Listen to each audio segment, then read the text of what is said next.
The Blue Jays rotation keeps taking hits, and somehow Toronto just keeps finding ways to plug the holes. Shane Bieber is down. Bowden Francis is working his way back. And yet, the name circling the rumor mill right now is one that should genuinely excite every single Blue Jays fan watching this offseason unfold. Max Scherzer, back in Toronto, possibly for one last ride. Let that sink in for a second, because this isn't just some depth signing or a reclamation project. We're talking about a 3-time Cy Young Award winner, a future Hall of Famer, a guy who has been one of the most dominant pitchers of his generation. And right now, he's reportedly close to returning to Canada for the 2026 season. Now look, I know what some of you are already thinking. He's 41. He's been dealing with injuries. He's not the same Mad Max who was absolutely untouchable in his Washington and Detroit days. And you're right, nobody is arguing that. But here's what people keep conveniently ignoring when they write off Max Scherzer. The man can still pitch. Last postseason, he went out there and put up a 3.77 ERA across 3 starts for the Blue Jays, 3 postseason starts. When the lights were brightest, when everything was on the line, Scherzer delivered. That's not luck. That's not a fluke. That's a competitor who still has something left in the tank.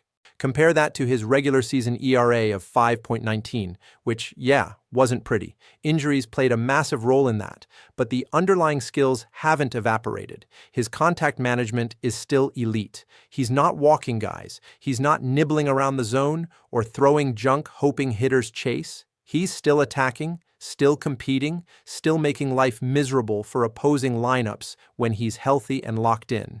And here's the thing that people aren't talking about enough. Justin Verlander just did this exact same thing. Another Detroit Tigers legend, another multi-time Cy Young winner, another guy everybody said was done. Verlander comes back to Detroit this offseason on a 1-year deal, and nobody bats an eye. Why? Because when you've been that good for that long, you've earned the benefit of the doubt. You've earned the chance to write your own ending. Scherzer deserves that same respect. Now, the real question everybody needs to be asking is, what does this actually look like for Toronto? Because it's not as simple as just handing him a contract and penciling him into the rotation. The Blue Jays, even without Bieber, are not hurting for starting pitching. Think about what this rotation already looks like. You've got Kevin Gausman, who, by the way, is apparently sitting around pondering retirement, which is a whole separate conversation we need to have. You've got Jose Berrios, who has been publicly apologetic for how things went during the postseason run, which tells you something about where his head is at going into this season. You've got Trey Yesavage, Dylan Cease, and Cody Ponce. That's 5 guys. That's a complete rotation. So where does Scherzer fit? Does he push Ponce out entirely? Does he slide into an Eric Lauer battle and compete for a spot knowing that his role might only be temporary until Bieber gets back? Is Toronto seriously entertaining the idea of a 6-man rotation to keep all these arms fresh and in rhythm?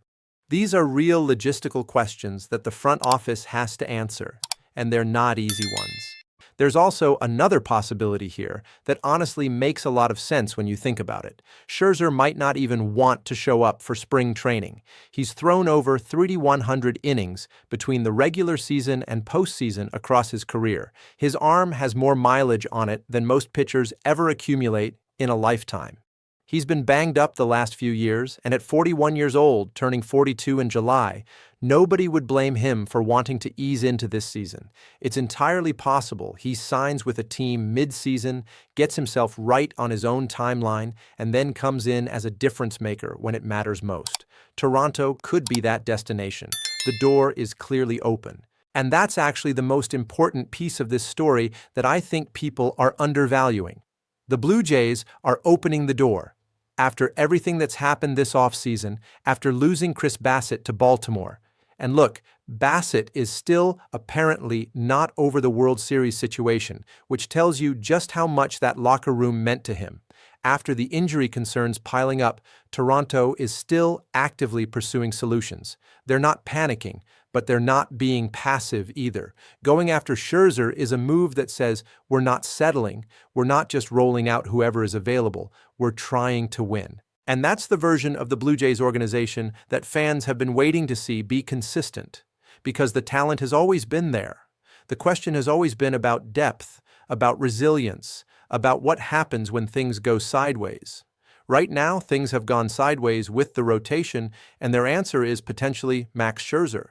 That's not a bad answer. Here's my honest take. If Scherzer signs with Toronto and stays healthy, even for 15 to 18 starts, this rotation becomes genuinely dangerous. Not just good, not just functional, but dangerous in the way that teams in October take seriously. You pair Gausman's experience with Cease's stuff, Berrios' consistency, Yesevic's upside, and then you sprinkle in a healthy Scherzer who still knows how to dominate when it counts. That's a rotation that can beat anybody in a short series.